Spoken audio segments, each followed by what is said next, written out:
Hello everyone, in today's video I'll show you on how you can export PNG file in Inkscape after customizing your project the way you want to. Now for example, I have just set this sample project right here.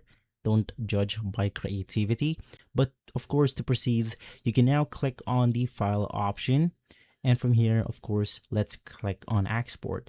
As a shortcut you could use Ctrl+Shift+E on your keyboard, but if it isn't working, of course you can navigate through your file. Now from here you can select what type of file you want to export. Now to customize it accordingly, you want to make sure to select custom right here. Now on the page option, you could make sure to of course select the PNG as a format, and we have our width, DPI, and height right here. You can just customize all sorts of properties the way you want to.